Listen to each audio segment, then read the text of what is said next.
প্রিয় শিক্ষার্থী বন্ধুরা, আসসালামু আলাইকুম। কাছে দূরে যে যেখানে বসে আজকের সার্কুলার ভিডিওটি দেখছেন সবাইকে জানাচ্ছি আন্তরিক মোবারকবাদ ও শুভেচ্ছা। তো আপনারা দেখতে পাচ্ছেন যে প্রতিরক্ষা মন্ত্রণালয় থেকে একটি নিয়োগ বিজ্ঞপ্তি প্রকাশ হয়েছে। তো চলুন দেখি যে কোন পদে কী কী যোগ্যতা তারা চেয়েছে। তো এক নম্বর দেখতে পাচ্ছেন সহকারী পরিচালক, নন টেকনিক্যাল, নবম গ্রেড, বেতন হচ্ছে 22,000 থেকে 53,060 টাকা পর্যন্ত। কোনো স্বীকৃত বিশ্ববিদ্যালয় হতে বিভিন্ন যোগ্যতা দেওয়া আছে, আপনারা সেটা দেখে নেবেন। দ্বিতীয় নম্বর যে পদে রয়েছে সেটা হচ্ছে সহকারী পরিচালক, এডি, নবম গ্রেড, 22,000 থেকে 53,060 টাকা পর্যন্ত এটা স্যালারি পাবেন।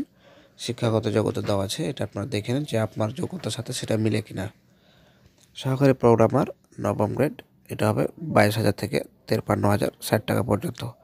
ডান দিকে শিক্ষাগত যোগ্যতা দেওয়া আছে, আপনি দেখে নিন যে আপনার সাথে সেটা ম্যাচ করছে কিনা। তারপর নিচে দিকে দেখেন এখানে আবেদন করার জন্য বেশ কিছু শর্ত দেওয়া আছে। তো সেগুলোর সাথে দেখেন যে আপনার শর্তগুলো মিলছে কিনা। তো প্রথমটাতে দেখেন যে এক নম্বর করাবার একটা গুরুত্বপূর্ণ আছে যে সকল জেলার স্থায়ী বাসিন্দা করে আবেদন করতে পারবেন। ওয়ার্ক সার্কুলারে উল্লেখ থাকে যে কোন জেলার কথা উল্লেখ থাকে, এখানে কিন্তু সব জেলার কথা উল্লেখ আছে, এটা একটা প্লাস পয়েন্ট। তো ভালোভাবে রুলসগুলো দেখবেন, কারণ রুলসগুলো যদি না দেখেন ভালোভাবে তাহলে কিন্তু আবেদন করার সময় অনেক সমস্যার সম্মুখীন পড়তে হয়। আমি যে কটা রুলস ছিল সব কটাই আপনাদেরকে একটু দেখিয়ে দিলাম যাতে আপনাদের সুবিধা হয়।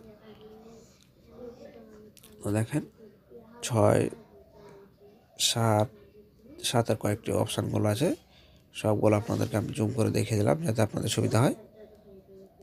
তারপরে দেখে শুনে জেনে বুঝে তারপরে ভালো করে আবেদনটা করবেন। তো এই ছিল আজকের মতো, দেখা হবে পরবর্তীতে নতুন কোনো আপডেট সার্কুলার ডে। সেই পর্যন্ত সবাই ভালো থাকবেন। আল্লাহ হাফেজ।